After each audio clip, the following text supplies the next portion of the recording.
are back to back shows, podcasts. We did one yesterday. We're back today. I'm still here, right there, right here. Guys, we have I didn't think, sometimes when there's back to back days, you're like, oh, we're gonna have stories.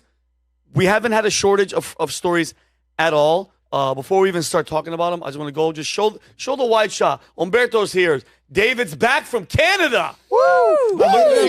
Look how pale I look. 12 days in the Canadian. You look like a pale. You look white. Ghost. You put the in white. Robin's here. Taylor's here.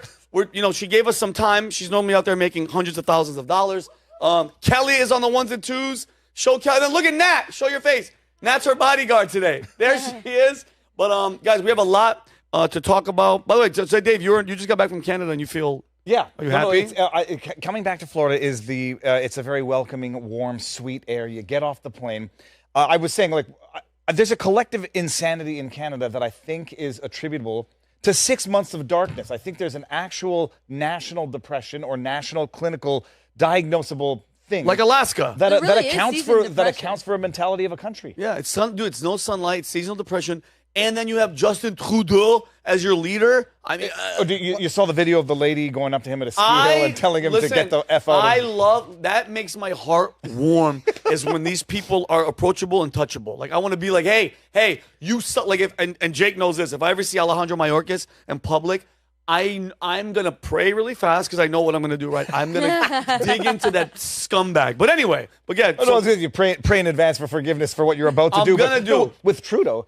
First of all, the media was like, oh, how dare people do this? Just leave a man alone when he's on vacation. Nope. 6 weeks of vacation, skiing in British Columbia. 6 weeks. And the worst that happens to him is some woman says, get the fuck out of BC, eh? Like, it was a polite thing. Yeah, it's A. Anything A is at the end. Yeah, when you add the A at the end, it actually makes it adorable. Yeah. Mr. Trudeau, get the F out of BC. You suck. Oh, that's terrible. And first of all, how can anyone get that close to Trudeau? I mean, he's hated. Nobody should be allowed to get that close to him. Yeah, well, and that all he got was a little F-U is the least of what he F him. Well, our president, there's no difference. Our president is, 40? He just got back from another vacation. He was 40% on actual vacation. The rest, he's on mental vacation. So for 100% of his presidency, he hasn't been there. Shout out to Biden. You're a scumbag and so is your son. All right, guys, going to get into the stories really fast. Rob's going to be talking about a death of a news anchor. He don't want to tell us any details. He wants it to be kind of a surprise. Viva's going to be talking about the Fed. Surprise is a weird what? way of Not a surprise, but no, you were 100% right. Joe Biden has spent 532 days away from the White House, accounting for 40% of his time in office. And you That's wonder, insane. Rob, 40%, and you're running the country. That's a job that you have to be there all the time. Well, in fairness to Joe, he took a couple of days off his vacation to pardon a couple of potato files, to pardon a couple of Chinese spies, to pardon some murderers on death. Commute the sentences of death row people. But do you remember how much crap Trump got for always being on vacation? Do you know Donald Trump only took 381 days of vacation or was not in office while in office? That was only 26% of his presidency. Joe Biden almost doubles that. Nobody says anything. I love it. And there's still some days left. He might go on another one. But so Viva's going to talk about the Fedsurrection. Taylor's going to be talking about 8 million people population. I think we hit it. You'll talk billion. 8 billion. My bad. $8 billion. Okay. And then Humberto, New Year's Eve resolutions for everybody. And traditions. It's going to get weird. The balls dropping? Yeah. Okay, good.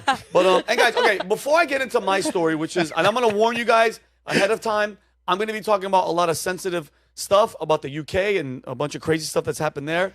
I am not going to use the R word. And when I say R, it rhymes with grape, and it's what men do to girls that don't want it. So I'm just going to say assault. So if you keep hearing assault, just know that I can't use the R word because we'll get demonetized and we'll get in trouble because we can't actually speak the truth and that word gets people pissed off. But before we go there, as we all know, yesterday we talked about the Shamshoot, whatever. I don't even want to say his name. I don't want to give him any credit. He's probably in hell right now, burning as we speak.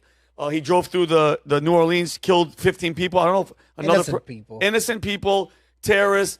They went, Brianna Morello, first of all, she went to this terrorist house, okay?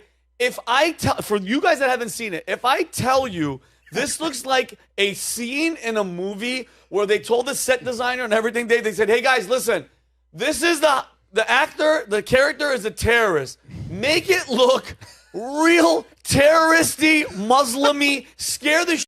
Like, I want bomb shit. I want to scare people. Dude, from the door being open to her outfit, she looks like... Jake said she looks like she just came from Orange Theory. Before, and not to color the video a little bit, go I'm ahead. going to, before you even watch it, you've all seen Minority Report? Yes. The scene where there's like the orgy of evidence? Yes. It's like, do you know how often I see an orgy of evidence? Never. Because when she's walking through that place, how she's allowed to do it is a question that I have in the first place. Yeah. It's an orgy of evidence, and it's just splayed out for everyone to see. It's comical because this isn't the comical part. This is a terror attack, like, suspect. This is him. You mean within 24 hours, somebody's just walking around? Dude. With no pants. This is, to me, this is such a freaking setup. We'll talk about the motive after, but Kelly, please play this video of her just casually walking through a terrorist apartment and tell me if this doesn't look like a movie set. Go ahead, play it. We are here inside the New Orleans terrorist home. You can see that it's been clearly destroyed, the door at least, from the FBI raid yesterday. But if we walk through the home, we see some signs of what he was up to. He had this work area here, lots of different chemicals splayed around. Still there. Bomb, right, look, still there. Electronics. Great This is, set. again, a work Great setup. set. Left receipts, just very unkempt in here. What is she If we go over doing? here, actually, Very Look, you can unkempt. see Look. the Department of Justice documents here, the search warrant, and the property that they recorded here. Yeah. There seems to be a lot All of the lists chemicals. on the counter. Yeah, these are the list Again, for other terrorists to look at. Yeah. There's a bedroom back here, Watch. and what appears to be his collection of religious materials, Look. his Qurans, an open Quran with a passage there, Dude, how funny as well is as even the Bible here, but mostly books on Islam, and his prayer rug just to the Prayer left of me rug. here. And if we go back, there's another Dartboard bedroom here. You for can who to collect kill. all these belongings, contact lenses, personal belongings, his bathroom. She has no This seems to be business. some being- sort of workspace Look, again with more other chemicals bomb here. The making. light's still on. Some kind of station set up Dude, here. We're what not a really set. Sure what that was We for. agree this And, makes what we no see sense. was also Zero. a bedroom. Look, You yeah, can he's see sleeping clothes in- left here.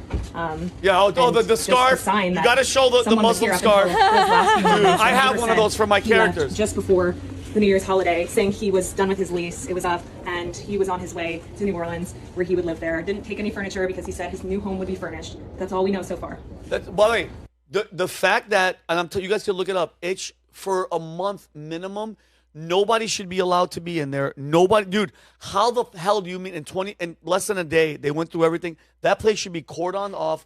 Who knows what the hell is in there? Unbelievable. I tweeted out, none of this makes sense. I'm not throwing shade at Brianna Morello. I don't know her, and she seems like from her profile a decent person.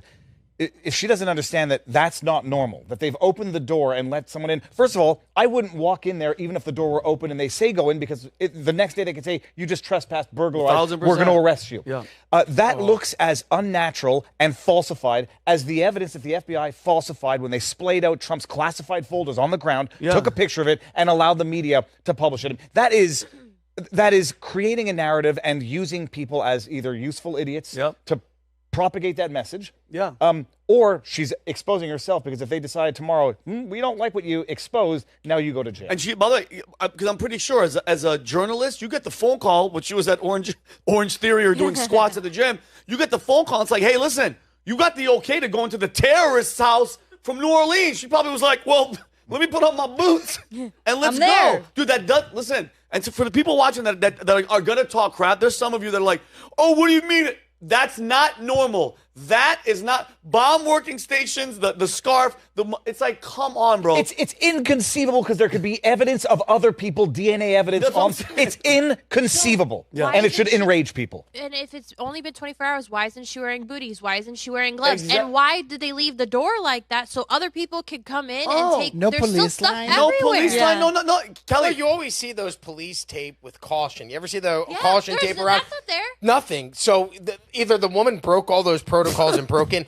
I didn't realize until you said you go in and then they charge you. I would have just walked in and been like, oh, this is cool. That's how I would have ended up in the Capitol on January 6th. I would have been like, oh, look, all these guys are going in. I want to join them. And that's how you end up in that situation. I want to go sit in Pelosi's Herd desk. That'd be mentality. fun. But anyway. How do you guys explain having all of that access to information? But were you the one that brought up the guy that shot Trump in the ear in Butler, Pennsylvania, who we know very minimal about? His house afterwards was scrubbed like a crime scene. Remember they said that there was no silverware? Everything was bleached inside the house? How come we don't see the inside of that home, but we do see the inside of this home? Because this is the narrative that they want, because something bigger is coming. I know it for a fact in my bones, in my heart of hearts. The Thomas Crooks, that was their guy. And that was the patsy, and they can't let you know anything about him. The guy had 6 cell phones, and we know nothing about him. Thomas Crooks. Yes, Kelly. And what if there were other people working with him? Wouldn't giving away like that crime scene maybe give away something? Oh, you think, and then Kelly, great point, and then showing the list of shit that he had in the house.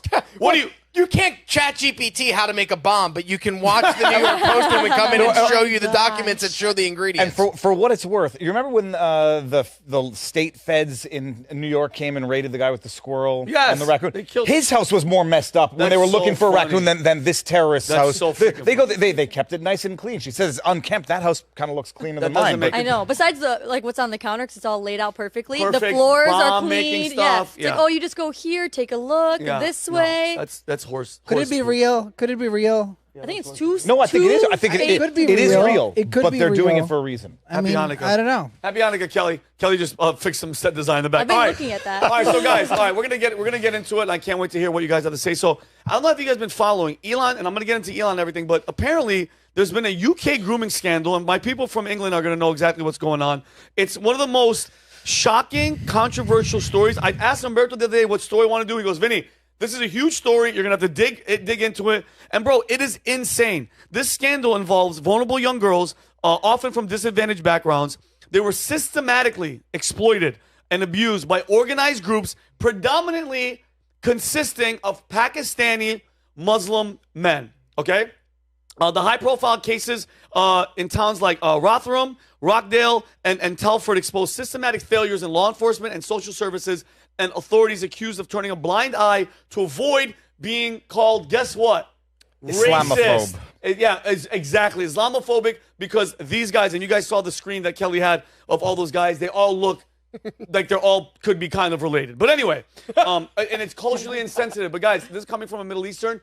You got to call it for what it is, okay? And we're going to get into that. So, in Rotherham alone, there were estimated 1,400 children involved in this assault that we were talking about from 1980s, late 80s to 2013. The J report, J-A-Y, published in 2014, brought these abuses to light. Now, Tommy Robinson, I'm pretty sure you guys all know who this guy is. He's been vocal about this for years, brother. He's like the last living like patriot that he's like, bro, like this is a freaking problem. And they've been talking about it for years, and he's been trying to expose these gangs. I've seen multiple videos.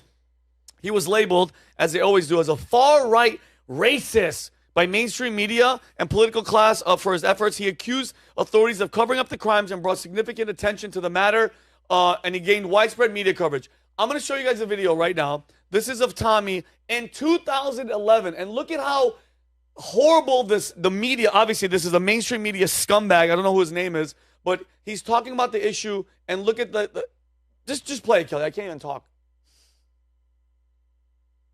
Nope, not that one. There it is. The only one who's been murdered by a Muslim gang, you probably don't, I do. Do you know any 15-year-old girls that you know that you've grown up with that have been raped or pimped? You don't. So I don't expect you to understand the issues. These are all personal issues of yours. Personal issues in towns and cities like mine that are happening, and they're not happening with the Sikh community, they're not happening with the Jewish community. And indeed, they're not happening with most Muslims. No, they're happening within the Islamic community. This is what I'm saying, that it's an Islamic problem. And when I'm just a simple person, so I'm just a normal person, but when I'm looking at, I have to look for where this hatred is coming from. So are you seriously suggesting there aren't white drug dealers and there aren't white gangs? See, like, no, he's not saying that, you idiot. No, I'm not, but I'm saying some of these specific issues are coming from the Islamic community, solely the Islamic community. Terrorists wanting to blow us up, constant hostile activity towards our youth, all these problems, and from sitting back, there's got to be something it's coming from. Look how awkward none of the other communities are spreading it, so we're a symptom of the problem. The English Defence League are a symptom. You're claiming that community is spreading it. Actually, what we're talking about Members of the here, community. Yes, exactly. As you could talk about I'm not saying members the of the whole white community doing all sorts here of he goes. atrocious things. Like, Yeah, but white guys- not 24-year-old groups of 10 of them hanging around outside school gates. You've and never purposely- seen a white gang? And purposely targeting. See, like, you've never seen a white gang? I Are we hate gonna this pretend guy. that Muslim groups. Well, are not it out hasn't. there It hasn't purposely aged well targeting our youth because and kids? what Tommy said then gonna has pretend proven it's to You're be not true. pretending white people aren't doing that? They're I not hate in this the guy. same manner, not in the same group. They're saying it's a cultural thing. Okay, so now and then the second video, he says, and this is an updated one. This is way years later. He's saying, and Elon posted this too, that there should have been a revolution in his country over what happened, accusing the government of knowing and not doing anything. Play this clip. Already should have been a revolution in this country over the rape and prostitution, torture and murder of our daughters in every town and city. Not just the fact that the Islamic gangs done it, the fact that they knew about it. They covered it up. The police forces knew about it. They all let it happen. And they say it out loud. They let a generation of our daughters be kidnapped and raped. And they did not care. We are seen by them as cattle. Yeah? And they do not fear us. And when we fear them, that's tyranny. When they fear us, that's democracy. Yeah? And we need to, I said, we've sat back. We need to get organised. We need to unite this nation. All we're hearing about is the Muslim vote, the Muslim vote. Well, the Muslims make up 7% of the UK. Yeah? We are a majority. We have had enough of mass immigration. No one's asked us, did we want 1 million people imported last year? No one asked us if we want to continually go into war. No one asked us. That's not democracy. No one's asking us the key decisions. Yeah? The key decisions that are affecting us all. So in 2018, I want to go to you guys. 2018, he was sentenced to prison for contempt of court for live streaming outside the trial for one of the grooming gang members. And he was reported that he was placed in solitary confinement. There's actually a video of him getting interviewed, bro. It looks horrible. Like they were in there. He was in there for an extended period of time. And I think it's obviously, bro, it's politically motivated. Let's not be stupid. They're trying to silence his voice. He's currently serving 18 months in prison for contempt of court for airing a documentary exposing these atrocities. And Elon Musk, is this Elon? This Elon sweet. Can you show this, Kelly? Perfect. Why is Tommy Robinson in solitary confinement for telling the truth?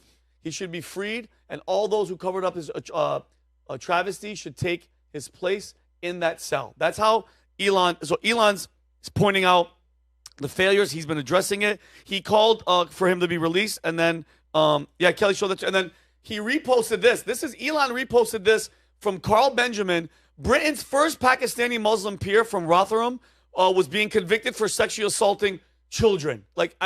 This is Elon is taking a freaking stance, brother, and I freaking love it, guys. I absolutely love it because it's like enough is enough of this crack. And he also criticized Humberto, you love this guy, Prime Minister Keir Starmer over all the failures, all the grape gangs, prompting Kemi Badenoch, the leader of the opposition, to head a Conservative Party to call for a long overdue inquiry. So I know you were talking about this, Humberto. What do you think? Because me and you talked about this, and it's like you talked about this, the Prime Minister that was there before. What are your thoughts? I mean, this has been going on since the 80s. People started to talk about this in 2019, like heavily. Okay. And there's no light shed into this. Like, this is a problem. Okay. They have all the documents, Yep. that they decided to hide. And Humberto, okay, here's my question: why?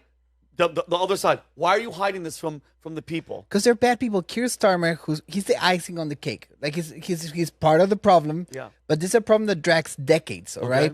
But if you see the character of Keir Starmer, you know what? How he got famous or whatever, pardoning murderers in Jamaica. All right, his life work has been putting down sentences and giving human rights to rapists and murderers. Oh, then he's the perfect you can piece of scumbag. You can fact check this. Yeah. You can look it up and see how he made his career. Okay. Like, he was interviewed once and he said he doesn't dream.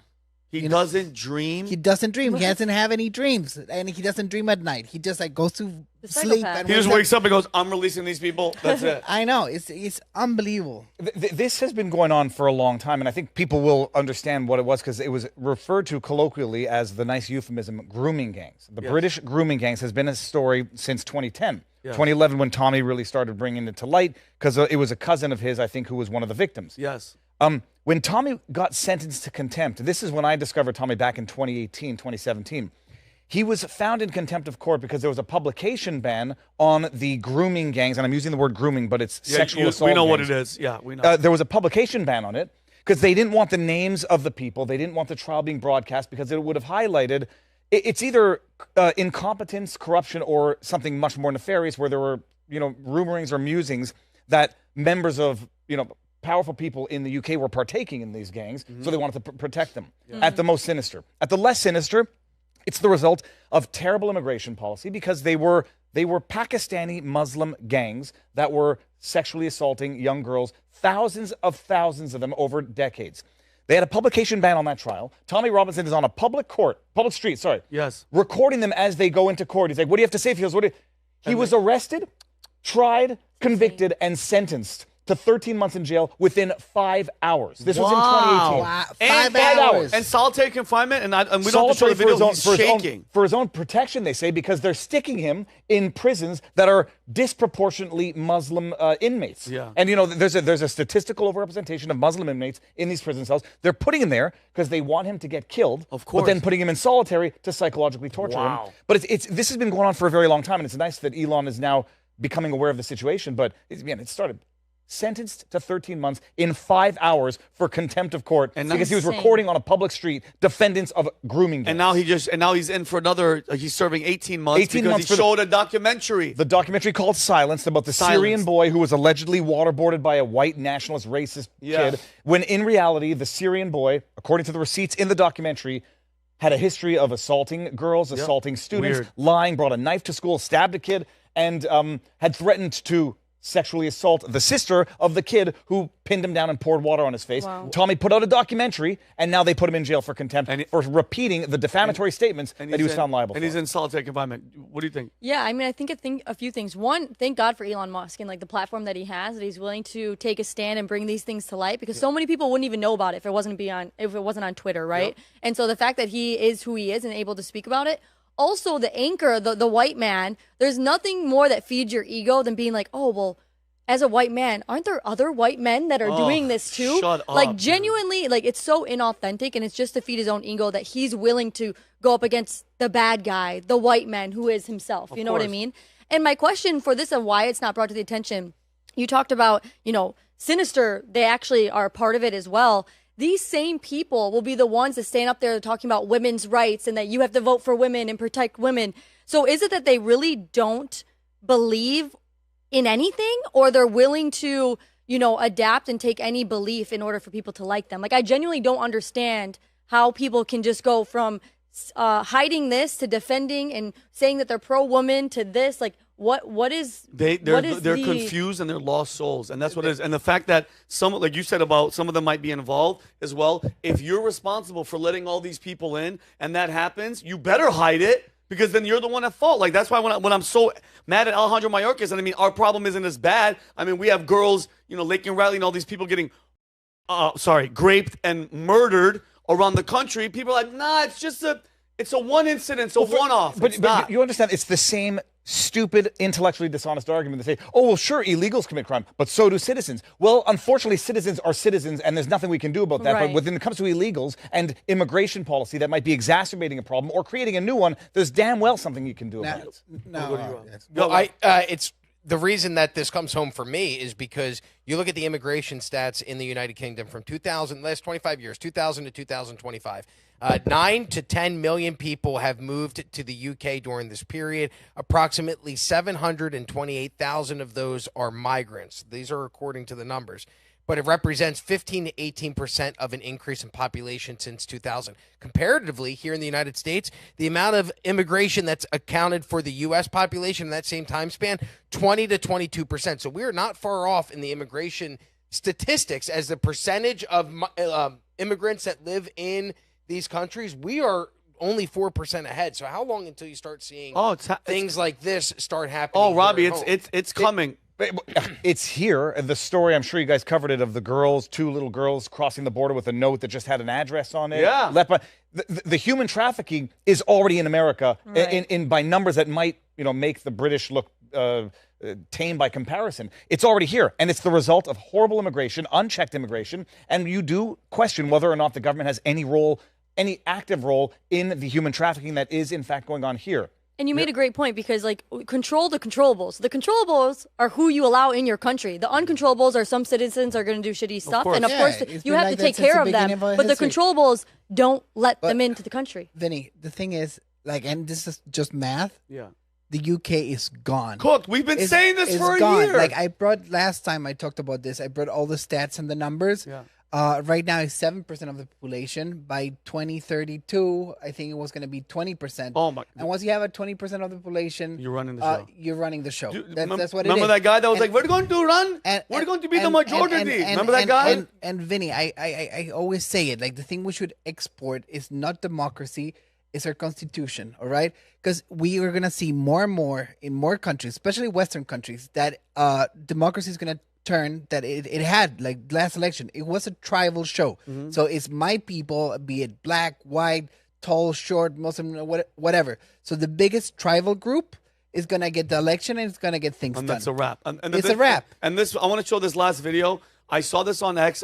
I'm pretty sure Elon posted it as well. Don't take that to the bank. I'm almost positive. So it's a video of a British man telling a story of 7 Pakistani men found with a 13-year-old girl, almost naked, really, really drunk. And I want to leave it to a surprise for you guys to see who the cops actually arrested. Nat, you guys are going to trip out. Play this video.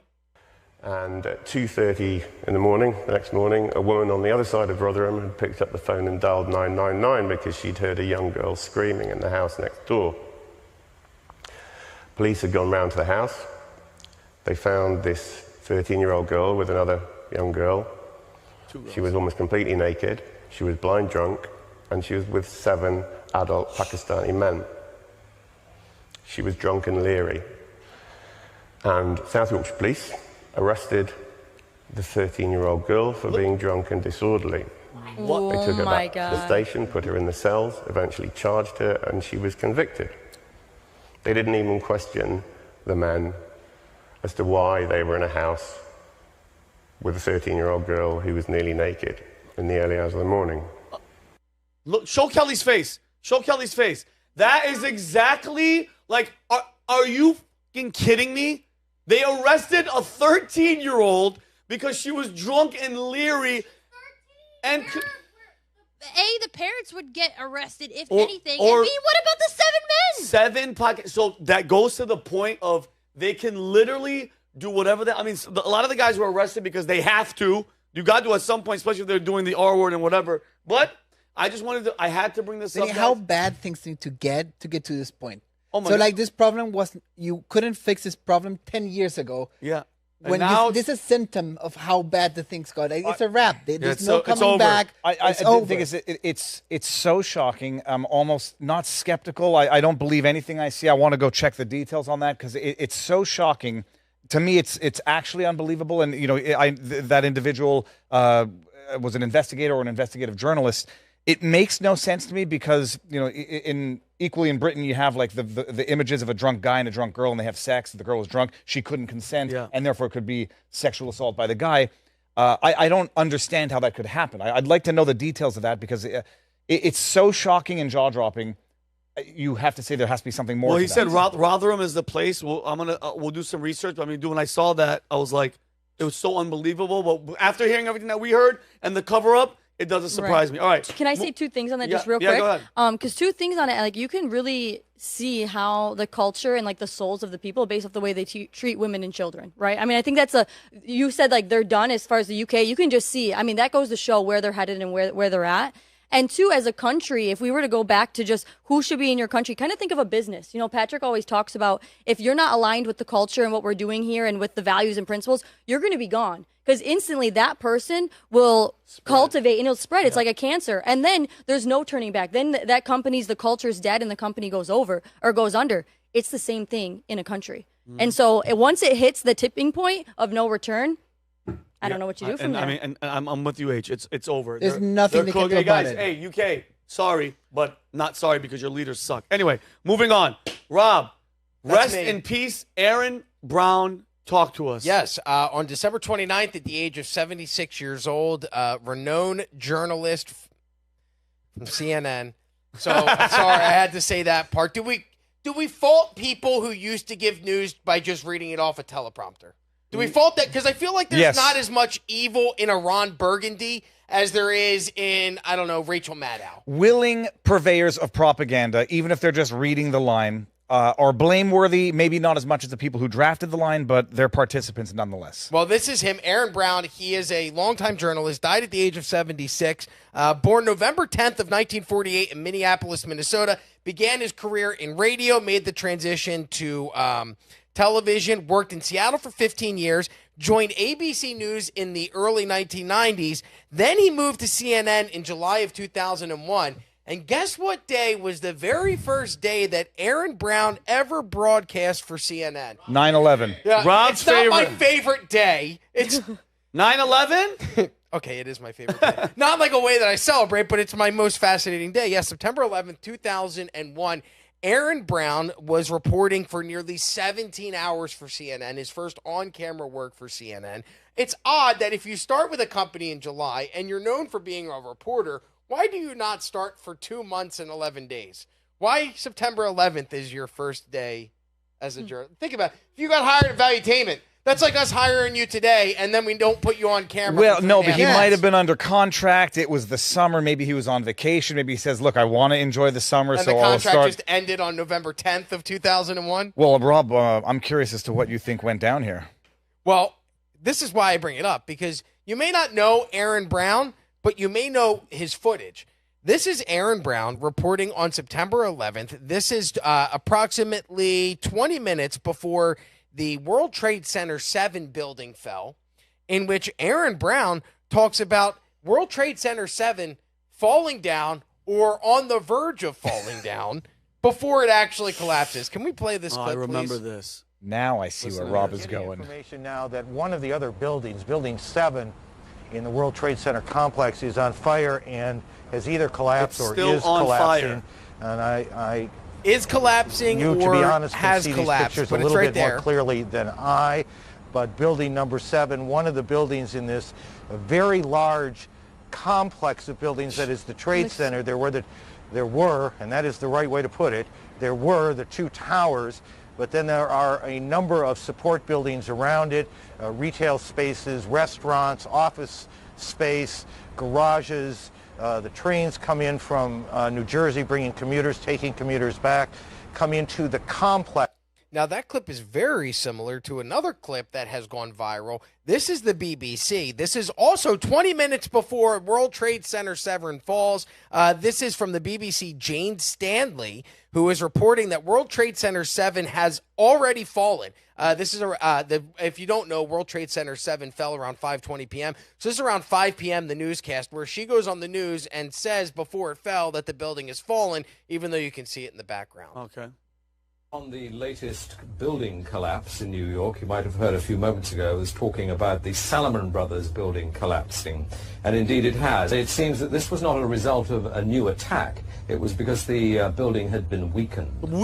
During this morning's attack. That's we'll what probably that find is. out more now about that from our correspondent, Jane Stanley. Jane, what more can you tell us about the Salomon Brothers building and its collapse?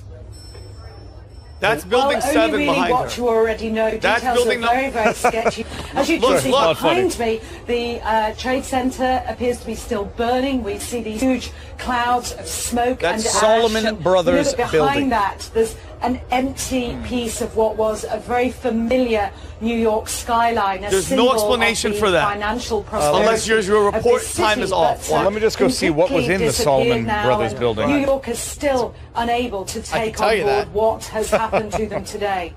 Presumably there were very few people in the Salomon building when it collapsed. I mean, there were, I suppose, fears. It of hasn't possible collapsed further yet, sir. collapses around the area. Excuse me. I think your information is That's off. what you would hope, because they don't really know where to turn. It's still not falling down, you stupid bitch. Very, very traumatized people. You They stupid just hit them wanker. Very, very hard.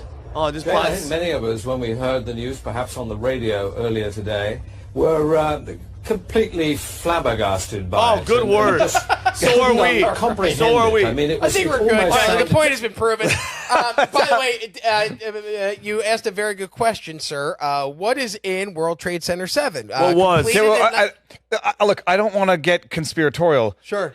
Call it Salomon Brothers building because that gives it a little bit more sinister an undertone than Building 7. Well, but and Robert, you're going to get into Larry Silverstein?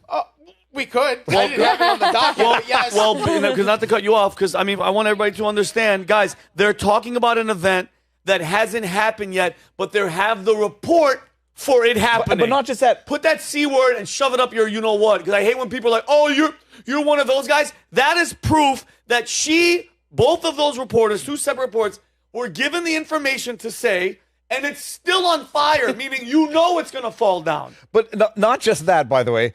Building 7, if you go look at an aerial, it's not the closest building It's to one. over a football field away. How far was it? A football field. And not just that. Remember also the explanation as to how the towers fell into their footprint. No steel supported skyrise had ever fallen due to a fire before then or after then. They said, oh, it's because of the jet fuel. How the hell does Building 7 collapse hours later, football field away? Yeah. So Building 7, completed in 1987, housed offices of several federal government agencies, including the CIA, the Secret Service, and the SEC, the Security and Exchange Commission. It became well known after its collapse on September 11th. 47 stories tall. It was the first steel-framed skyscraper in the history of humanity to collapse solely due to fire. And by the way, the size of the building, 47 stories tall. Do you understand that there are only 15 cities in the United States that have a building that is 47 stories tall or higher? There are more than 19,502 different cities and towns in the United States. That means there's 19,487 cities in the United States in which this building would have been the biggest building in the town. Imagine you're living in Oklahoma. Okay, that's a bad example. I'm thinking you live in Montana, Beaumont, Montana, and all of a sudden the 47-story tall skyscraper falls due to fire. Nobody ever asked questions. It's outlandish of an explanation. The official Steelman, pun intended, narrative is that fire struck the bottom of the building. Somehow it made it over a football field. That the water extinguisher things had malfunctioned and were not there, and that it weakened the base and then caused the collapse. The World Trade Center, they say, jet fuel melted the beams, although the people who say that jet fuel can't melt beams, set that aside. Nothing struck this building. The fire didn't spray and shoot. It's outlandish, but once you understand what was in it, destroyed beyond any form of repair. What was in it? Well, he said all these security exchanges, all the CIA, FBI, documentation that if you wanted to destroy it, and I'm not saying it was related to, but if you say, hey guys, let's blow this effing building up right now, kill the evidence, we can use this as a cover. That's one heck of a time to do it. Does it get disclosed in the next administration? Do they release the documents? No. And by the way, there is Kash Patel has said that he has seen the missing 9/11 documents that allege the Saudi involvement in 9/11, and he has said that he's seen all of the documents regarding the JFK and wants to release both. So, if you had a bet, what would you guys say? Well, I would there is no acceptable theory for how Building 7 collapsed. Period. Do you think they release the documents in the new administration? Oh no, I don't think it'll reveal absolutely anything. not, because you have to ask. Because let's. Then why say you will? I don't understand. No, that. I don't lie I think to they us will. and go, no, we can't. But Sorry. I think they will. They will release it. It will not reveal that which we don't already know in essence. The question is, and I don't think it's in the missing pages, what was in that building that they had destroyed to conceal all of the wrongdoing, meddling of whatever of the CIA and the FBI? No, well, here's what it comes down to. It's, did our government know and let it happen? That's one theory. Because, listen, you cannot tell me, especially as a fucking New Yorker, that what we just saw was all, they just messed up in the, no. The whole thing was a sham. Condoleezza Rice allegedly called a mayor of Chicago and said, don't fly to New York that day. Why? I heard a certain group of people were told not to go to work in the World Trade that day. That happened. So it has to be either we knew and we let it happen, or somebody was in there days before setting up explosives and it dropped. There's no way you can make that make sense to me. Well, this is why this story right here is so important. So this came out on the 31st. Perfect time to release this information. No one's paying attention. Everybody's distracted with New Year's. The plea deal for KSM and the other 9/11 terrorists is a final screw you to the Biden administration. The Military Appeals Court has decided not to rescind the plea deals for Guantanamo Bay detainees, including Khalid Sheikh Mohammed, Walid bin Attash, and Mustafa al-Hawasi. Now, you might not know who those guys are by name, but I'll tell you who they are. Well, especially since KSM kind of sounds like a Korean pop band. It does now, yes, or a drug you would take to go see a Korean pop band. I'm on that KSM. So Khalid Sheikh Mohammed is widely recognized the mastermind behind the 9/11 attacks. Bin Attash is accused of being a key logistical planner, and then al-Hawasi is a financial facilitator of the attacks. But what happened was they were given a plea deal. Lloyd Austin, the plea deal was, hey, you're going to spend the rest of your life in prison, but we're not going to put you to death. There won't be a trial. Done. Lloyd Austin, the Secretary of... is he SecDef? I don't know what he is. Defense Secretary Lloyd Austin. SecDef. Then tried to rescind the plea deal so that the death penalty was back on the table, and then a judge finally ruled last week that no, the plea deal, you don't have that power to rescind the plea deal. The plea deal is in fact intact, and what that does is that now takes it from having an actual case, an actual trial. Now we don't have one. If the plea deal for the 9/11 hijackers had been revoked, it would likely have meant that we would have trials for the 3 co-defendants. The cases would revert to the pre-trial phase, necessitating a full trial to determine guilt and appropriate punishment regarding the September 11th attacks. A trial would require presenting evidence and testimonies regarding the defendant's involvement in the September 11th attacks. Rob, now I appreciate they're not American citizens and might not be entitled to due process, but can we appreciate it's been 23 years and they haven't had a trial yet? So that in and of itself makes no sense. Wow. The plea deal, which they had, struck, was behind closed doors. The only reason they tried to rescind it was because it was made public, and Joe Biden was humiliated by this and said, like, this is a shock to every American. And then he tried to rescind it when it became public and because of the outrage. And now that a judge says, well, conveniently, yes, you can't rescind it. It's binding. And by the way, no trial after 23 years of no trial. So Biden gets to say, like, oh, I tried to rescind this terrible deal, but the judge, the martial court or whatever, the military court tied my hands.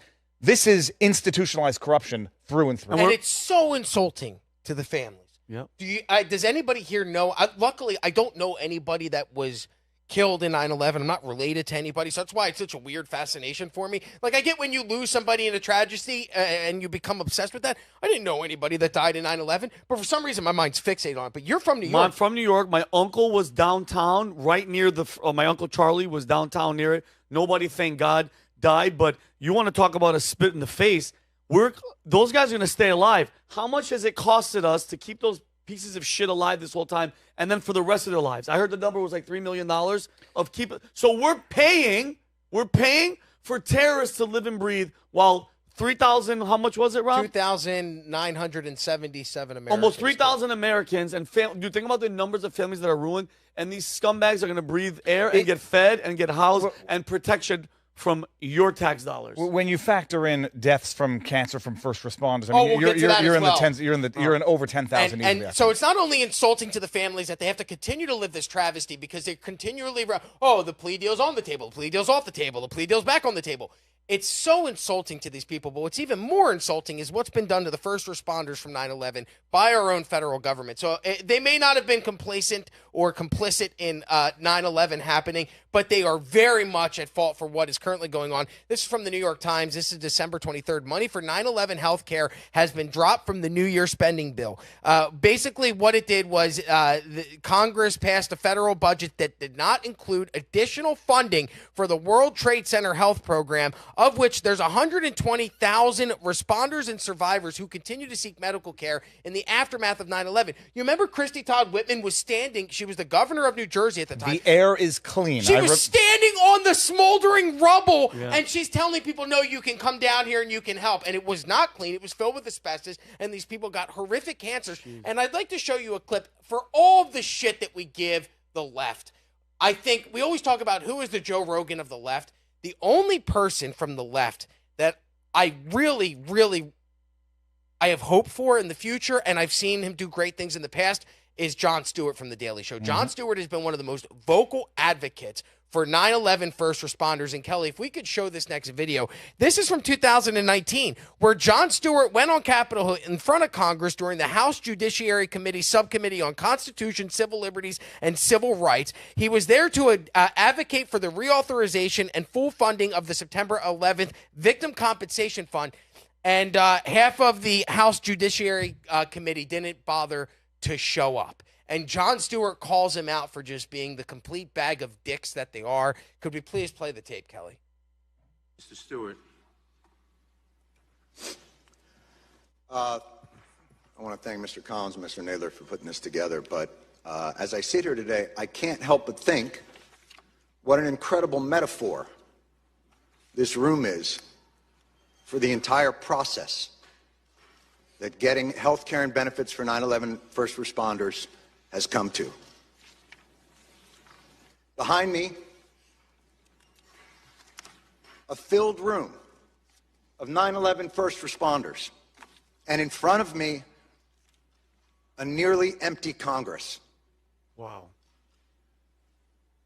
Sick and dying, they brought themselves down here to speak to no one. Wow. It's shameful.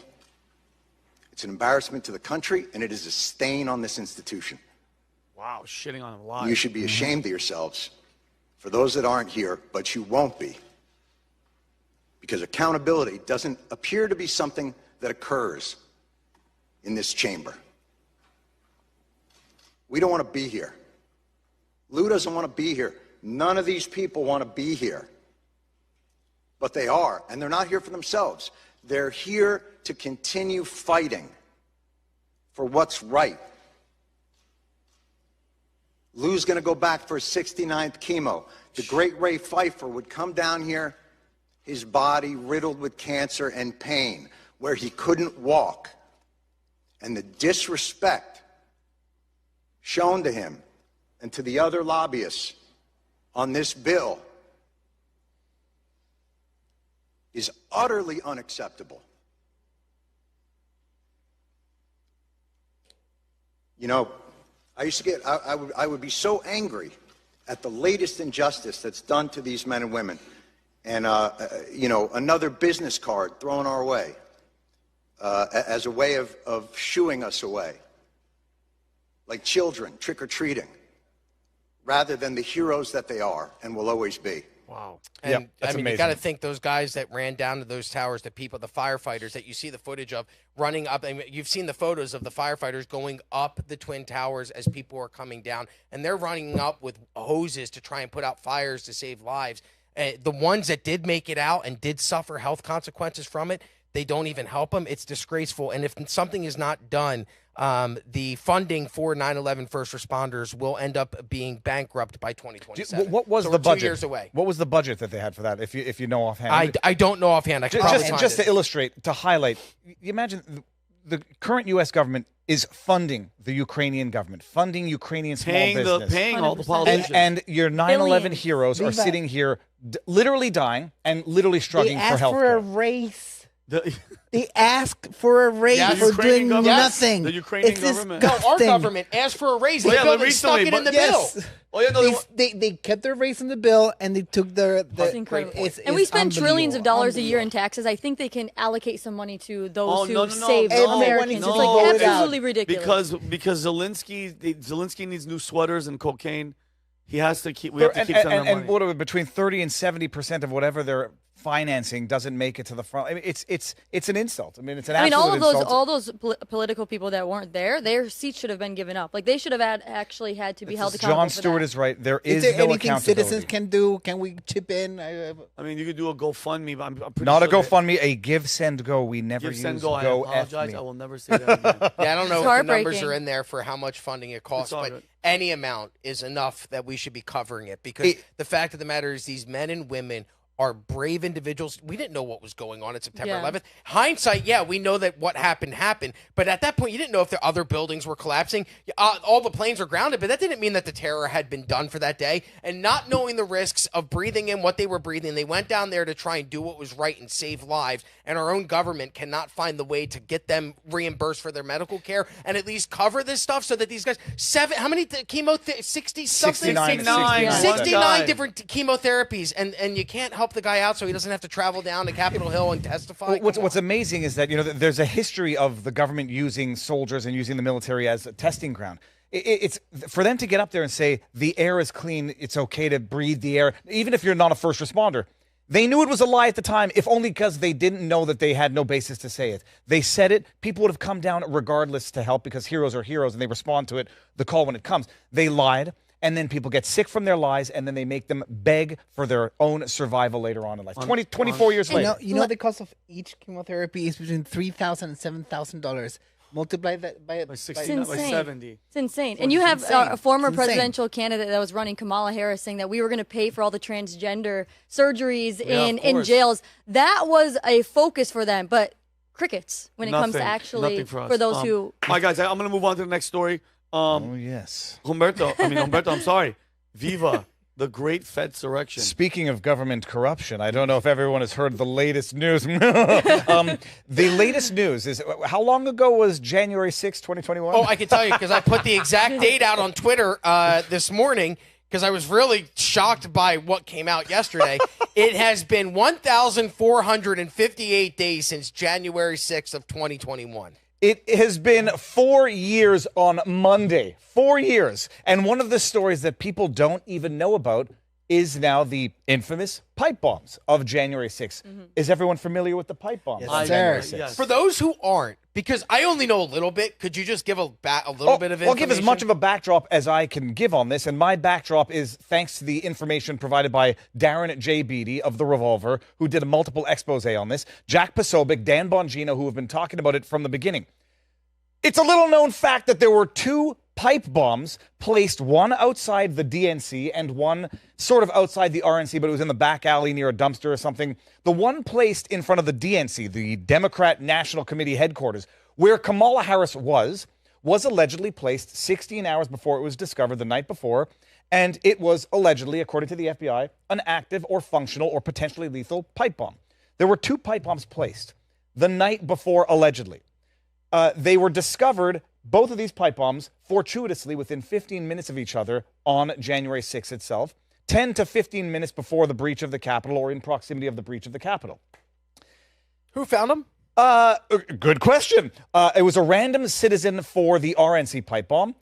And I don't think we know who found the DNC pipe bomb. It's like somebody goes up to the police and says, there's a pipe bomb under the table. By the way, why it's so suspicious? They had allegedly been planted the night before. Only discovered 15 minutes from each other during the breach of the Capitol on January 6th. The area had been swept by bomb dogs. It wasn't like tucked into a hidden passage. It was in a bag by a bench, conspicuously placed there and in full visibility, allegedly for 16 hours. Discovered 16 hours later after Secret Service and whoever did their sweep, because Kamala Harris, the first black Indian woman president or vice president, was in the DNC at the time. This could have been an attack on her life. They were there allegedly for 16 hours. The interesting thing about the pipe bombs is, I don't have the image, but they look oddly like pipe bombs that the feds use in training exercises. And they have a little timer on them. They got a little pipe, whatever. Okay.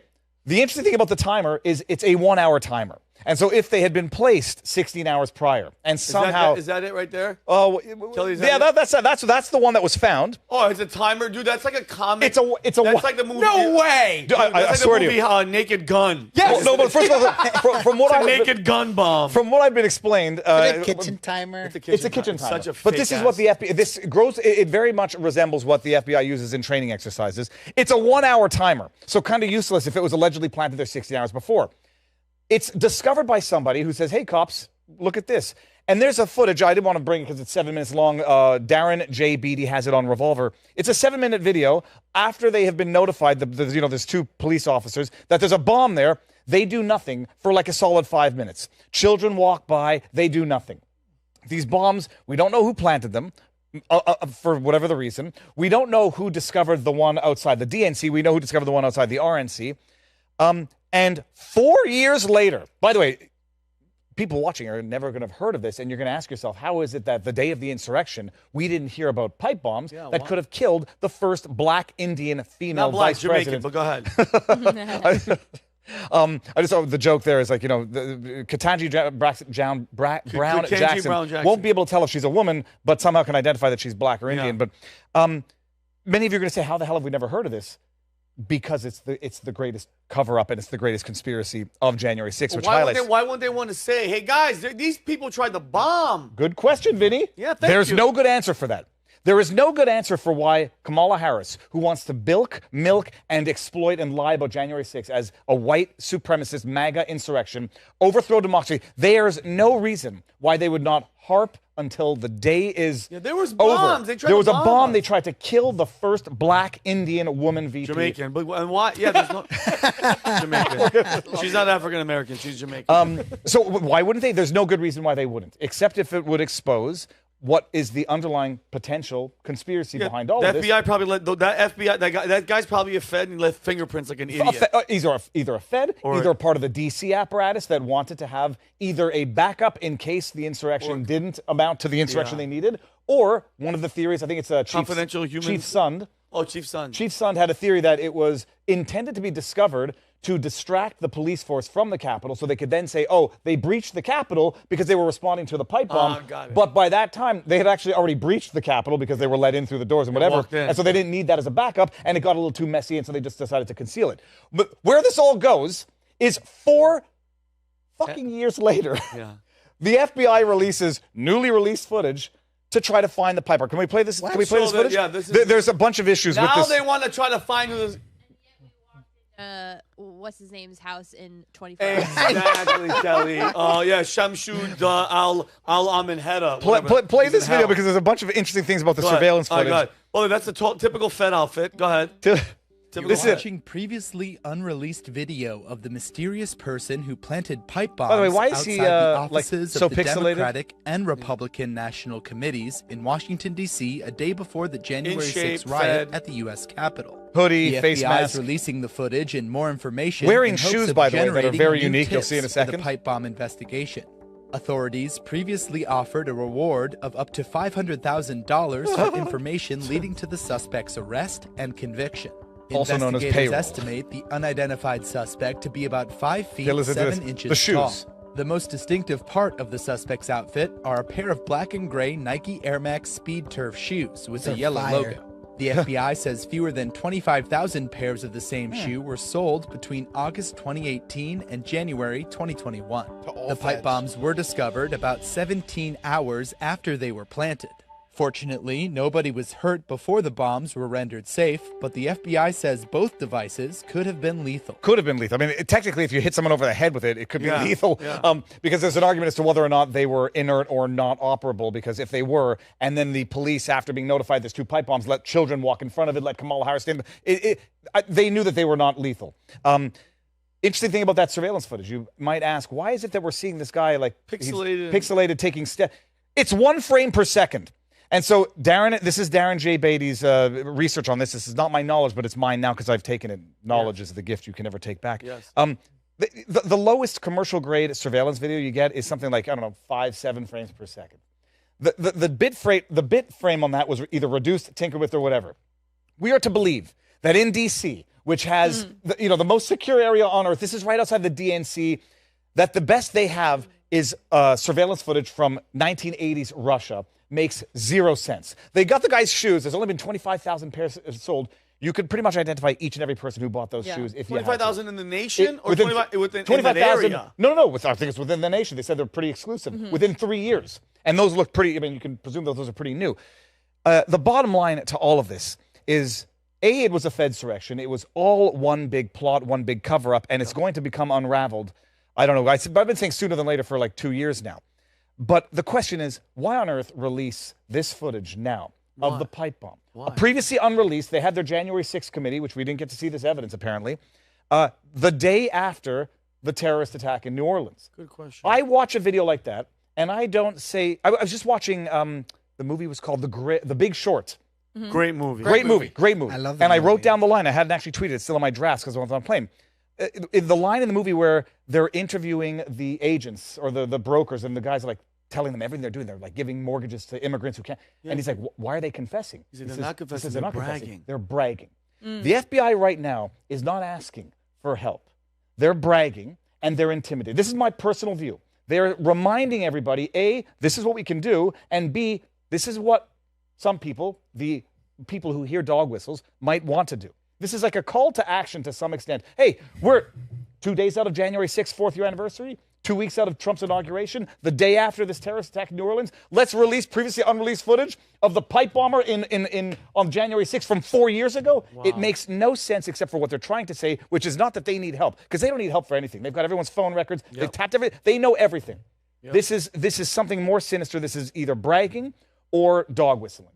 David, there was a phone number there. I'm gonna call them. I'm be like, it was you guys. Yeah, I get 500,000. Yeah. But hey, thank God, Liz Cheney got her medal for being so brave, investigated this whole thing. Dude. This is just a blip in the radar compared to the Can brave you- work that she did. What did she get an award for? For the Jan 6 committee. For being on the committee. Yeah. She deserves another award. She got the presidential honor. Oh my goodness. He has no idea what the hell- Presidential Citizens Medal, one of the nation's highest civilian honors, to 20 people, including Liz Cheney and 2 personal close advisors. Just so we're clear, she belongs in jail, and I'll give concrete reasons. She was back-channeling, manipulating evidence, suborning perjury from Hutchison in the context of that committee. They unlawfully deleted evidence after that thing is over. She's a lawyer, by the way, and she was contacting someone who she knew was represented by a counsel through back channels, violating a code of ethics for attorneys and violating laws as relates to tampering with witnesses. She belongs in jail, so maybe that's the next award she'll get. Yeah. But the amazing thing is, like, they are rubbing in our faces that, hey, you know, the only person who never got charged until years later and then got a slap on the wrist, 1 misdemeanor charge, was Ray their Epps. boy Ray Epps. Yeah. They can't find the pipe bomber 4 years out, and now they're releasing newly released footage, pixelated rubbish, Yeah. and saying, hey, we need the public's help. Bullshit. This Yeah. is to say to the public, this is what we can do, and this is what some people might, you know, contemplate doing again this time. Do you think anything's going to happen this January 6th or even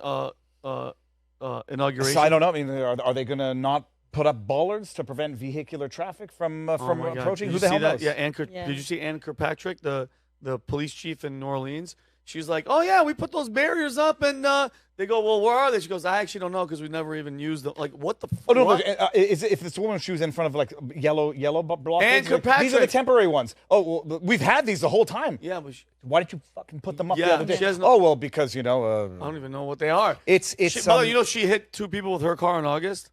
That girl, joke. Ann Kirkpatrick, police chief of New Orleans, hit 2 people with her car. She's 80. She's old as shit. You can't make. You could make this stuff up, but no one would believe it. But the bottom line is, you know, is something going to happen? They've been laying the groundwork for something big. We're unable to prevent certain types of things. I mean, look at just the last week, everything that's happened. Like, between now and the inauguration, who knows? I mean, even the Cybertruck thing with Elon Musk, he's another target they're going to be coming after, especially playing a role in the administration. So you never know. How about this? And I want to go to the next. I'm going to go to you. I don't believe the FBI at all. I think they don't do. I think they're one of the worst institutions. I'm being dead serious. Why do we even need? What do they do, bro? If it's Vinny, not about Trump, what do they do? Honestly, just take the most recent New Orleans attack. They come out and say when there was an ISIS flag on the ground behind the truck, it's not a terrorist attack. They come out and then say, we've got video surveillance of accomplices planting IEDs. Then they come out and say, it was a terrorist attack, and the guy was acting alone. They literally say A and not A within a period of 24 hours, so you don't know what to believe. It's the definition of gaslighting, so they can spread disinformation, and then anybody who repeats it later on, when they said not A, they can say, hey, you were wrong for saying A. In the New Orleans alone, they literally said the exact opposites within 24 hours of their own statements. That's intelligence. That's intelligence. Yeah, that's a lack of intelligence. Anyway, all right, great story, David. Tayler, 8 billion people. We're there already, right? We just hit 8 billion? Yes, we just passed 8 billion people in the world. Achievement, let's go. Yes, condoms suck. What? Yes. We got to 8 billion because people are using condoms. Taylor, go. Yes. So we made it. We got to 8 billion people. And the question is it too much, right? I mean, for so many years, we were indoctrinated, or at least like there was people like Paul Ehrlich, who was, if you see here, the 8 billion people, Paul Ehrlich, who was a Stanford University, and he was not only a teacher, but he wrote papers. He had the population bomb. I don't know if any of you guys have heard it, but some of his predictions were from 1970 to 1980s, 100 million people would die from starvation. And his whole theory was too much people, more people will create chaos through starvation and death. And so my question to all of you, because this person went to Stanford, he was a professor there. This Liberal. paper, he was all over TV talking about it. This was the theory that was obviously incorrect. The school system and political leaders, you know, there was a very anti-human movement. Everything's about the earth, and we don't want to have more people. And the only way to limit population is either not have babies or kill babies. And so school system, political leaders, what is your guys' thought on, is the culture still going the route of having less children, or are we starting to see a tipping point? And what role does education play in the role of our culture when it comes to birth and family? Well, I personally think overpopulation is nonsense. I think, like Elon even said this, and I agree, because we're on planes a lot, and we'll be flying over the United States. Do you know how much empty land, just the United States in general, the hell with the world, right? I mean, even just the United States. You could fly over any point and drop a ball, whatever, and you won't hit anybody. The odds of you hitting a human being is so slim. I think the overpopulation from the elites is just an arrogant way. They think that we're sucking up all the natural resources, and they want us to die. They literally want you here. That I think Bill Gates, all these people, all the shit that they do, all the stuff in the air, the food being horrible, all the cancers, all the everything, they think that there's too many of us. They genuinely think that there's too many of us. I just looked it up as you were talking, that there is allegedly 9 million food-related deaths a year, hunger-related deaths a year. But I think the issue with that is it's not so much about overpopulation as it is just about corruption and poorly run government in what we call developing or third world nations. At some point, there will be too many people for the natural resources that are out there. And I was just on the plane yesterday flying from Montreal to here and watched a documentary called Caught, which is about the bycatch killing dolphins off the coast of France, the Sea Shepherd, and their involvement in all of that. And to some extent, yeah, there is a lack of sustainability in terms of some resources, but nothing that human ingenuity and science can't take care of. So the greater risk could be population collapse in certain areas, because you have a population that needs to be maintained, and it's not going to be maintained if the younger people are not reproducing enough to take care of the older generation. 100%. There's a number. I don't know what the number is. Well, and that's what they found, right? When you have more people, you have more brain power, you get more ingenuity, and you get more innovation, all of those things. So from a cultural standpoint, do you think we're coming back to more family-oriented? People want to have kids because, like the whole thing, crazy cat lady, no kids. That's kind of been the culture for a long time now, and it shows when you think of, we can't have more people because our world isn't going to be able to sustain it. Where do you feel the culture is going? What do you think, Humberto? Well, man, I don't know how people get away talking this nonsense, all right? You see all these guys from the WEF and Bill Gates where we're too many people. You know what that means? Like, we need to either kill some people or, like, stop some people from reproducing. Yep. Like, I'm not comparing it to the Nazis, but they're trying to do some kind of population control of certain people, because I bet my bottom dollar that they're not going to kill their children or their friends or their the alumni from Harvard. Like, they're going to just kill poor people, And then to put this in perspective, okay, 8 billion sounds like a lot, right? Yeah.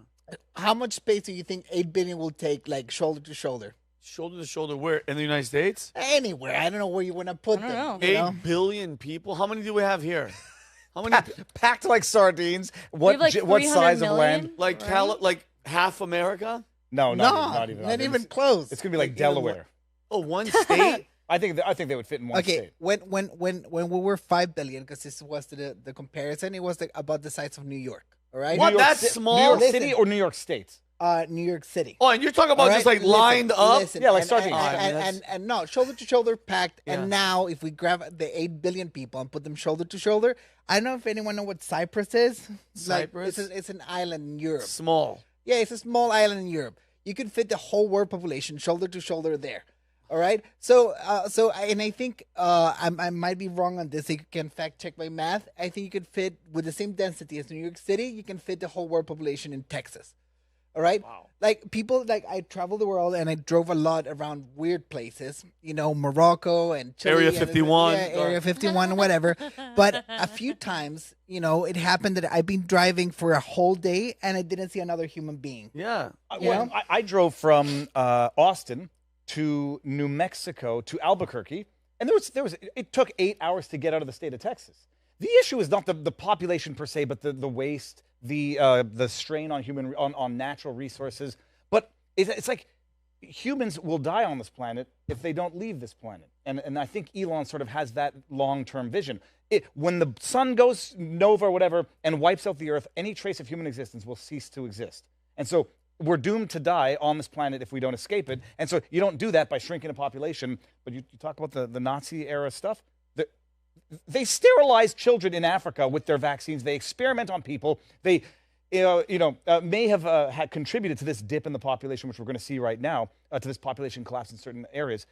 So they are genuinely sinister and evil people. And they're pro-abortion, which kills how many millions of babies a year? Oh, there's more. I mean, I think there was a point in time in New York, if you were a black woman, there was more chance you were going to get an abortion than you're actually going to have your baby. So statistically, if you were in a mother's womb, back in the day in the U.S., we actually had sterilization laws where it was like forced sterilization for certain subgroups of people because they were trying to limit the population, whether it be for certain races or if you were poor and they didn't want you. There was like a whole case early on in like the Buck decision. Yeah, where they talked about they authorized sterilization of idiots, and I'm using the exactly word idiots. Yeah, that was like the case. So there always is this population control, anti-human, and what really equated to 100 million people dead.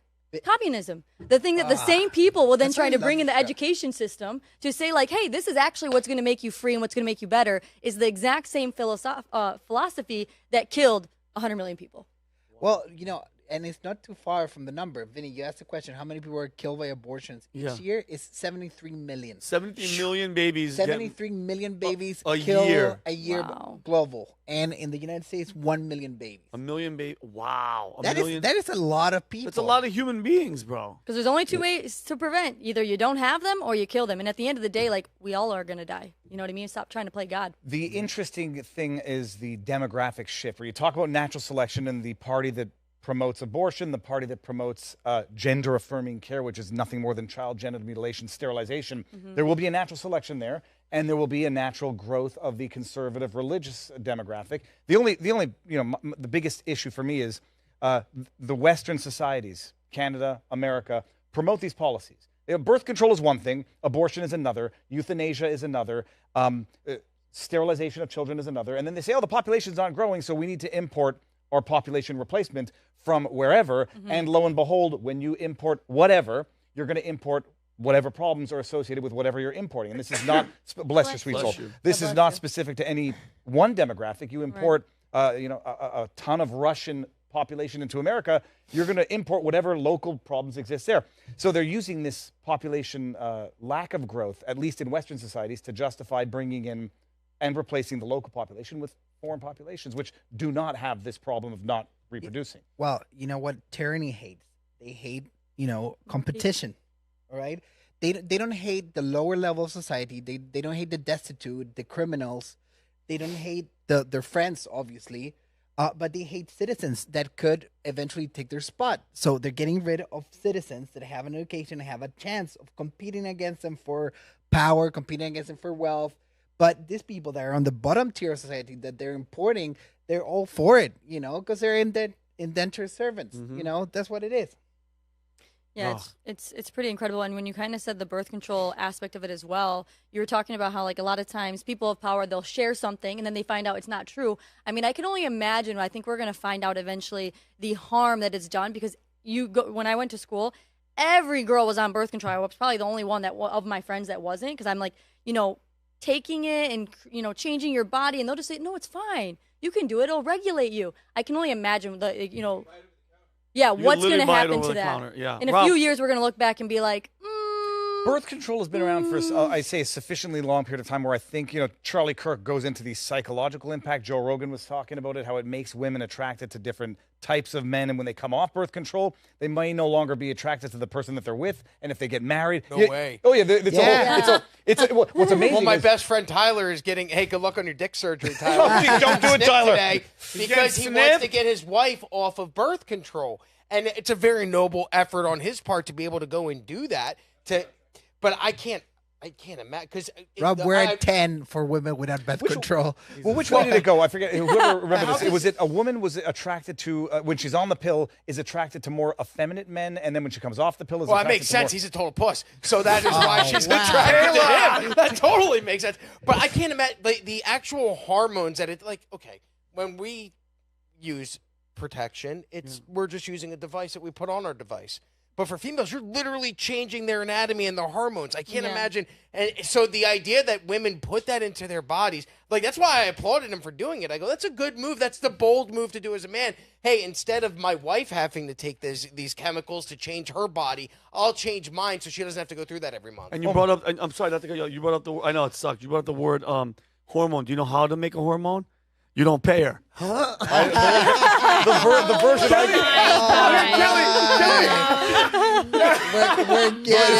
we're getting the scientific. That was a zing. I was waiting. I'm like, how do you? No, the version that I knew from the Blanche Knott's Dirty Joke book was you put sand in her Vaseline. But that Okay, was but Viva, I love where you're going with this because you can look at it like on the health implications, society, economics, and everything.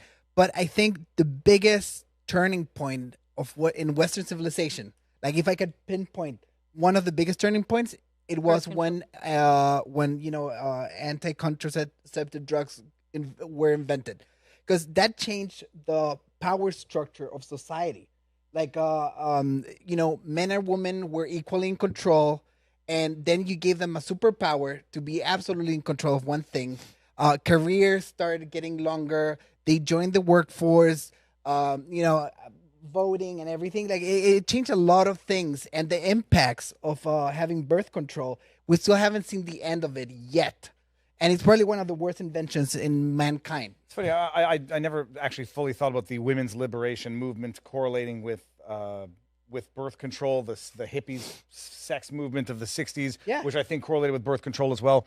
I'm still thinking about It's a breaking point in history. Well, it's interesting. But when the woman comes off the pill and is no longer attracted to the husband that she's with because they want to have a baby now, and then you wonder if it contributes to divorce. Luckily, I have as much of a feminine side as I do a masculine side. So when my wife, when we came off to make babies, she was still attracted to the masculine side, even though she still lost my feminine side. That's why your hair's long. Kelly. Yeah, Kelly, were you going to say something? The reason I started birth control a couple years ago is because I was diagnosed with PCOS. So my body makes too much. What's PCOS? Polycystic ovarian syndrome. So I have, it's called like a string of pearls. I have tiny little cysts on one of my ovaries. And so the doctor told me that if I take my body makes too much testosterone and I need to take estrogen. So that's why I had started the pill, but my brain was so clouded all the time. And I feel like I was less emotional because I was taking it but I felt so clouded and I felt not like myself. And I was like super unmotivated, depressed all the time. Like it not that much, but it was different. So I finally stopped taking it. Like I think, a year or 2 years ago, and you feel better. And I feel a lot better. I still have the pearls? Pain sometimes, yeah. So it's supposed to help them stop getting bigger, and they're not getting bigger right now. Oh, perfect. But it was so crazy to feel the difference about the way I interacted with people and the way my brain worked versus how it is now and how much clearer everything is now. And I wouldn't trade it for anything. And it was so weird because I didn't understand that until I started talking about it and reading more about it. And I was like, oh, wow. Like, I'm just so docile and complacent and so just way too chill. I'm anti-birth control. Yeah, I appreciate you sharing that. And I just had a friend who's been on it for years. And similarly, she's like, I can actually feel like I have emotions again. She's like, I felt like like I would wake up, I was groggy. I just didn't care about things as much. And it changed. Now she's been off for about a few months. And she said she can drastically feel like she's more emotional. There's a weird... You said it earlier today. God made me the way he did, so I don't need any more ingredients. And I love that. And I'm not trying to minimize birth control, but I took antidepressants for a very short time. And the reason I stopped was because I felt this weird thing when I was doing stand-up where I was present, but I could watch me. Oh, it was me watching me, and I went, this is odd. And I went to my therapist. I said, something's off here. And she goes, stop taking them immediately. But I felt the similar way that you felt, where I was cloudy. I didn't feel like any type of emotion whatsoever. And then that weird watching yourself feeling was enough for me to go, this doesn't work for me. What does? And then it was meditation. And I know you can't cure a period or menstrual syndromes with your mind, but it was, for me, it was meditation. You're just not trying hard enough, Rob. Well, you'd be surprised how the body has, my grandmother always says, the body has a remarkable propensity to heal itself. And I think that so much of today's society is just forcing drugs down your throat as every solution. Of course. Versus like, yeah, I don't know if these cysts are ever going to go away, but, healthy diet, exercise, like there's all these other things that you can do that might have a multiple beneficial effects versus taking a drug that just erases who you are as a person. I agree. All right, guys. Tayler, great story. And if you guys want to use the hormone joke, go right ahead. It's all yours. Please give me that one out for you guys. I'm texting it to my mother now. I love Rob's face. And Kelly was like, what the? We're all taken aback. Yeah. I had to think about it. Last story, Humberto, new year, new me. And brother, I just love the photo of this guy that you guys are going to show. His nipples are almost under his armpit. Nipple on his left arm. Well, it is what it is, and it's very meaningful. You guys are going to see later. Well, New Year's here. Another round around the sun, and I brought some of the weirdest traditions around the world. When the clock hits, ball drops, ball drops, and it gets even weirder. Okay, Vinnie. All right. So we're gonna start with the first tradition, and this is a really good one. In Chile, every time the New Year comes around, the first thing that every Chilean person does is to listen to the national anthem. They have to? They have to. Before anything else, all radio stations. Oh, really? They play the national anthem to start in a patriotic, like all the way up.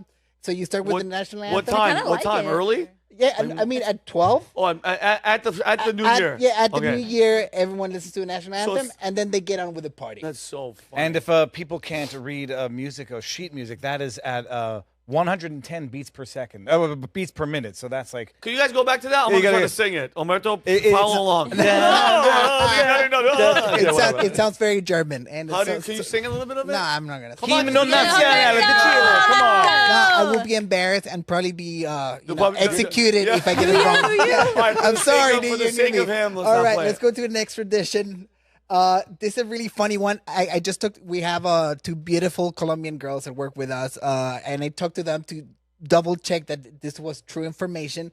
And they have over 20 traditions for the New Year's. 20? Yeah, it's crazy. I dated Colombian, and I can say that's true. One of them, if you see there on the picture, they have color-coded underwear for the New Year's.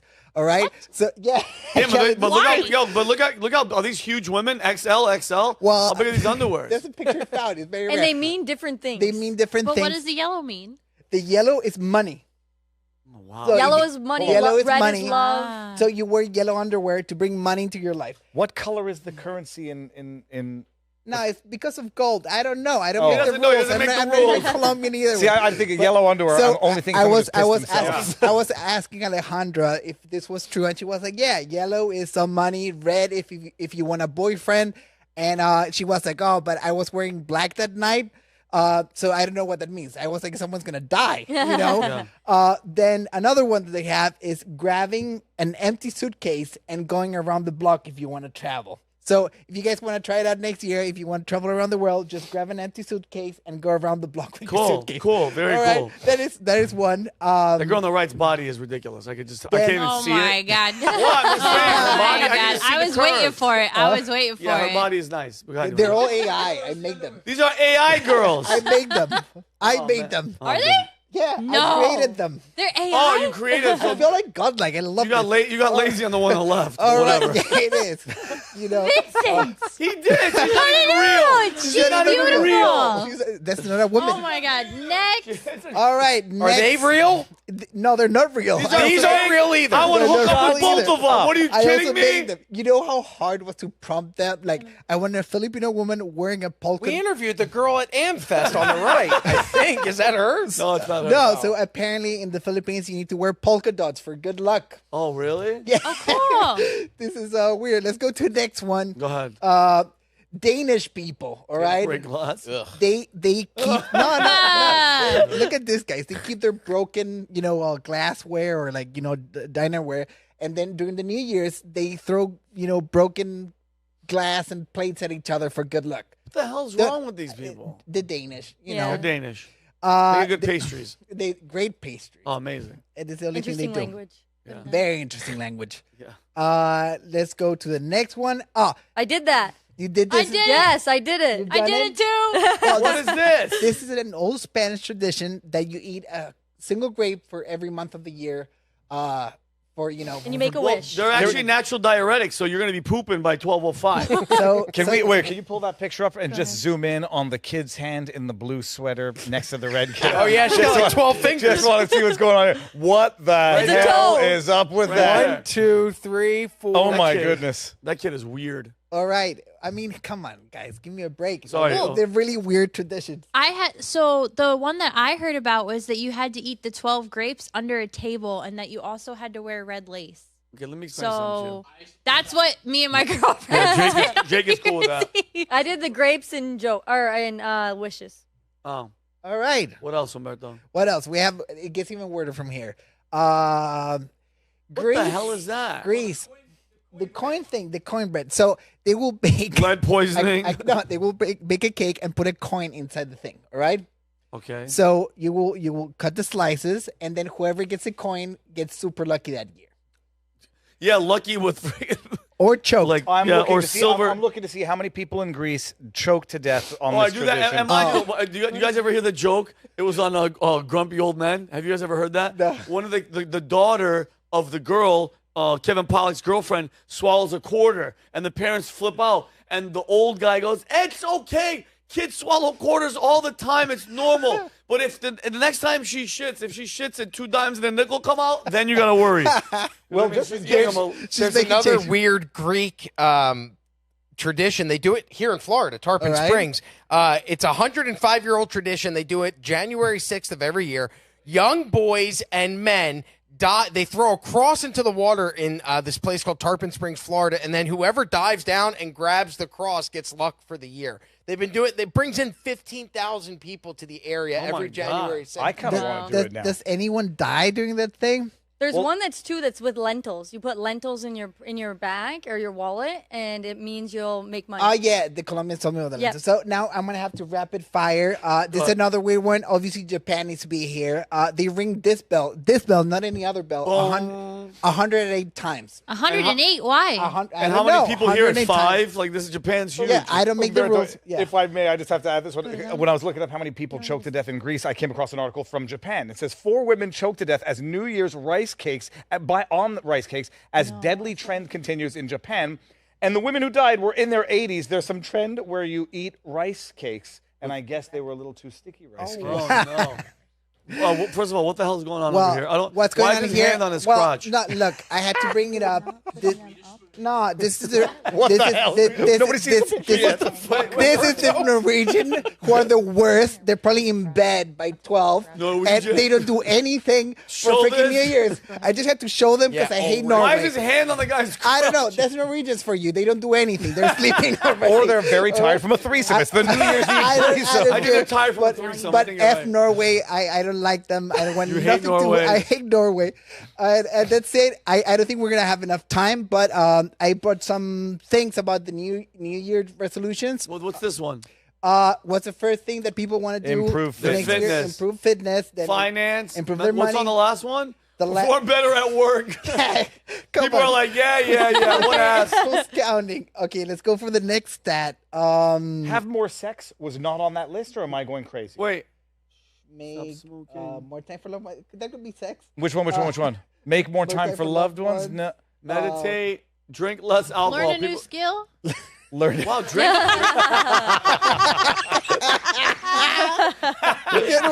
That's hilarious. That's a funny hilarious. one. All right. You're welcome. So let's go to the next one. How many do people make usually?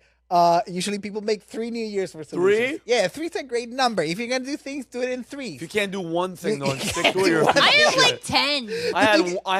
have Like 10. one. I have such ADD. I just gotta focus on one thing, and that was it. What was yours, Dave? What was your New Year's resolution? Shoot, Do you remember? be it? more patient. Yeah. That's the same one I say It'd be every funny year. if you're like, what have we done? I just want to be more patient. On that. All right, and the last one. How long do they last? All right. How long? Dude, 12 months, 1%. Shut up, less than one. Everyone who says drink less alcohol violates that by January 2nd. Yeah, so there should be more than exactly. 1% there. Horse shit, because you're still drunk. I know. But it starts counting when you wake up, all right? And most people will break their New Year's resolution. They will break it by the third month of the year. Yeah, there's actually a day called Quitting Day in like middle of January when people notoriously, it's like 3 weeks into the month where, can you look that up? Quitting Day? It's where people... Second Friday in January. Yeah, where people are like, fuck, I tried. Then they make it to the second weekend and they're like, I got to booze now and eat pizza. The fact that it's a I'm day. at that point right now. You're at the point right now. You didn't even make it to Friday. Well, it's Friday today, so I made it to the first Friday in January. All right. So, yeah, that was my segment, Compelling and Rich. I liked it because ours was so... We had so much death and sexual assault, and then we ended it with something... Terrorism. Terrorism. And then, what'd you guys do? Did you guys stop smoking? But anyway, guys, great freaking stories. All of you guys. Kelly, thank you so much. Jake, who's in the back over there? Jeremy, we love you. Natalia, show Natalia again. Natalia's like just hanging out. I already know the chat team. Like, people that don't know you. Who is she? What's her number? I'll give it after. I'm gonna drop it in the chat. Only through Minect. But on Minect. She's on Minect as well. No numbers, just guys, Minect. thank you guys. We're back-to-back days. I think today this was awesome. When we have the stories, it's freaking good. Sometimes it's boring-ass weeks, but this one was good. Guys, as I always say, take care of each other. Love each other. Have a fantastic weekend, and we will see you guys on Wednesday. Peace and love. Booyah. Bye.